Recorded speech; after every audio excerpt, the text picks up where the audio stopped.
As línguas, elas servem para uma coisa. Por que falar em línguas? Às vezes foi nos ensinado que falar em línguas era só não mover. Quando as coisas acontecessem, todo mundo na igreja orando. É uma manifestação. Mas em nenhum outro lugar na palavra você vê escrito a maneira mais pura de falar com Deus. Quando eu falo em línguas, eu não falo a homens, senão a Deus. Com efeito, ninguém entende, mas em espírito fala o mistério. Nas línguas você ora aquilo que você não sabe que você tem dentro de você. Se é medo que te atrapalha, nas línguas você fala para Deus: Senhor, eu tenho medo. Você consegue confessar. Se é fraqueza, nas línguas você fala para Deus a sua fraqueza. Se é ira, nas línguas você confessa para Deus que você tem ira, porque você não está falando aquilo que você quer falar. Em português você fala: Senhor, abençoa meu filho, meu cachorro, meu trabalho, meu patrão, meu isso, meu aquilo. Mas nas línguas você está falando a sua maior necessidade para Deus. Por isso que ele fala: com efeito ninguém entende, mas em espírito fala mistério. No verso 14 ele fala assim: aquele que fala em línguas fala de verdade, ora de verdade. Aquele que ora em línguas, ora de fato. Então quando eu estou orando em português, não quer dizer que eu estou mentindo, mas eu estou puxando para o meu lado. Quando eu oro em português, eu puxo para mim. Por isso que se você envolver durante o dia, você fala em línguas, você fala em português. Paulo escreveu também: o que farei? Orarei no Espírito, mas orarei no entendimento. Então é as duas ferramentas. Você ora no Espírito, Deus muda dentro de você para você poder fazer a perfeita oração em português. Porque o dia que eu descobri a chave da confissão da palavra, eu só estava orando pedindo coisas materiais. Carro, deu certo esse carro, o Corsa, eu passei 3 noites, das 11 da noite às 6 da manhã, declarando, confessando que eu não ia me embora de Rondonópolis para Bahia a pé.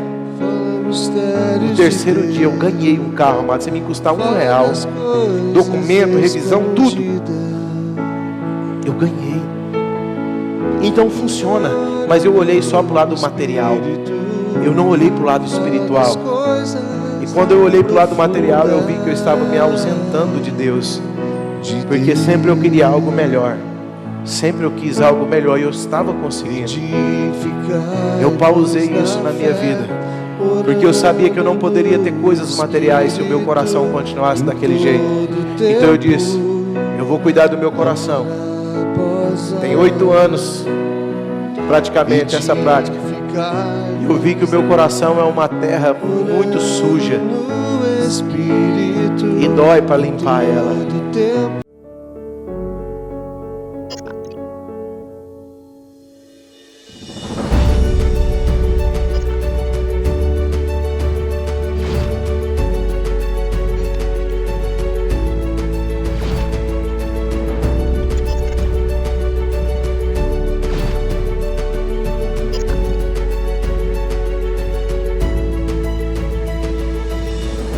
Quando você vive o que Deus designou para você fazer,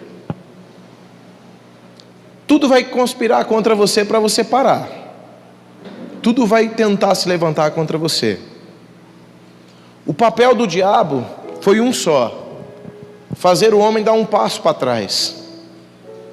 Se você está numa caminhada e você dá um passo para trás, se você assistiu corrida, se você é tanto de carro quanto de as pessoas correndo mesmo, essas maratonas, 1 segundo é muito importante para eles. Você às vezes chega num lugar atrasado um pouquinho, você fala assim: não tem problema, um minutinho. Mas em uma corrida é muito importante milésimo de segundo. Numa competição de natação, milésimo de segundo faz toda a diferença. E lá no Éden, o diabo conseguiu fazer o homem dar um passo para trás. Nesse passo que o homem deu para trás, ele conseguiu dar um passo à frente do homem. E ele conseguiu desmotivar o homem durante a sua caminhada. Porque uma das coisas mais interessantes que eu consegui enxergar nos primeiros capítulos da Bíblia foi a facilidade que o diabo teve de colocar na mente do homem o desejo do homem voltar para trás.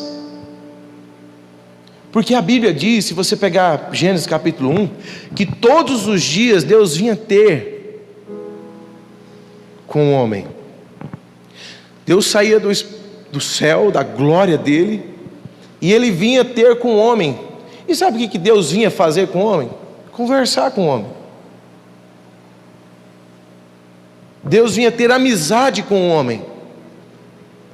E por uma fração de segundos o homem deu esse passo para trás, aonde ele quebrou essa aliança que Deus fez com ele. O homem quebrou, não foi Deus que quebrou, foi o homem que quebrou. E o mais interessante não foi o homem ter quebrado a aliança. O interessante foi que o homem se escondeu de Deus. No esconder de Deus, o homem argumentou para Deus. E no argumentar para Deus, foi aonde houve a decepção. Eu vou usar esse termo para você entender. Porque lá fala que Deus se arrependeu de ter criado o homem. Então arrependimento também tem a ver com decepção. Quando você confia numa pessoa e aquela pessoa te trai, você fica decepcionado. O que Deus queria naquele exato momento é que Adão se prostrasse diante dele e reconhecesse e não culpasse alguém, e não jogasse a culpa em alguém. E se você parar e prestar atenção, no ser humano sempre foi assim. Eu sempre quis arrumar um culpado para o meu erro, ou até mesmo pelas coisas que dão errado na minha vida. Alguém já passou por isso ou só eu? Todos nós já vivemos isso, não já? O casamento às vezes dá uma coisa errada. Minha mulher, se ela não tivesse feito aquilo, ou se ela não tivesse falado aquilo, ou meu marido isso, ou meu filho aquilo. A gente sempre vai querer arrumar uma desculpa, porque foi isso que Adão fez. A primeira pregação de Adão foi essa.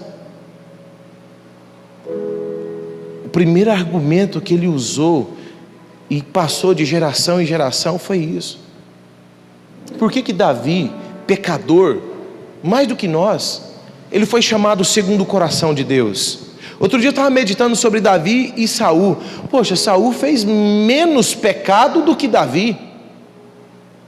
Observando o pecado de Saul, o pecado grave que ele cometeu, foi porque Deus mandou ele ir lá e matar todo mundo, e ele não matou não.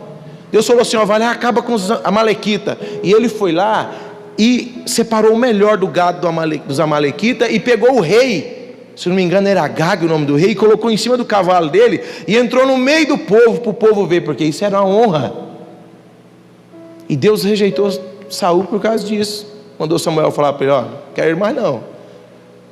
E Davi fez pecado maior do que Saul, no meu ponto de vista, porque Davi pegou a mulher de Urias para ele e mandou matar Urias.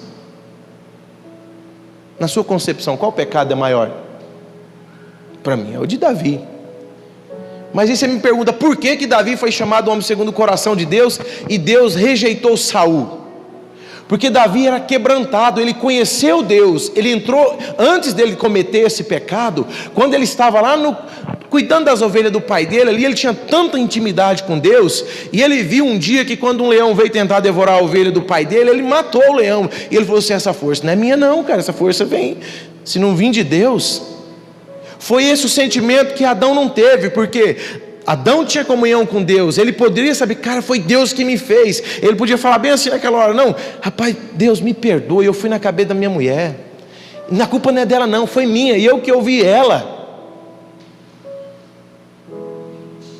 Se eu fosse Deus, eu matava a mulher e fazia outra.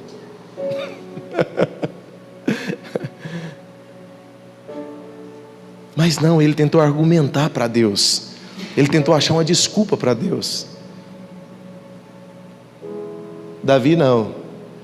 Davi, quando ele todo soberbo, o profeta Natan chegou lá para ele e falou bem assim: olha, tinha um homem rico aí que tinha muitas ovelhas. Natan fez uma parábola, ele tinha muitas ovelhas, mas chegando em visita na tua casa, ele mandou matar a única ovelha que o vizinho tinha. Davi, soberbo ainda naquele exato momento, ele levantou do trono dele, pegou a espada, ele falou assim: esse homem é digno de morte, e eu mesmo vou matar ele. O homem, quando é soberbo, ele mesmo assina a sentença de morte dele. Mas quando o profeta Natan falou para ele: se você é esse homem, sabe o que aconteceu com ele? Você sabe, né? Ele se prostrou no chão, e ele se arrependeu, e ele chorou, ele se vestiu de pano de saco e cinza, e ele chorou amargamente por um período bom. E naquele exato momento, Deus estava... Porque Deus, Ele não consegue resistir um coração quebrantado.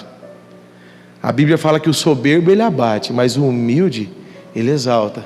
E naquele exato momento, Davi foi extremamente humilde.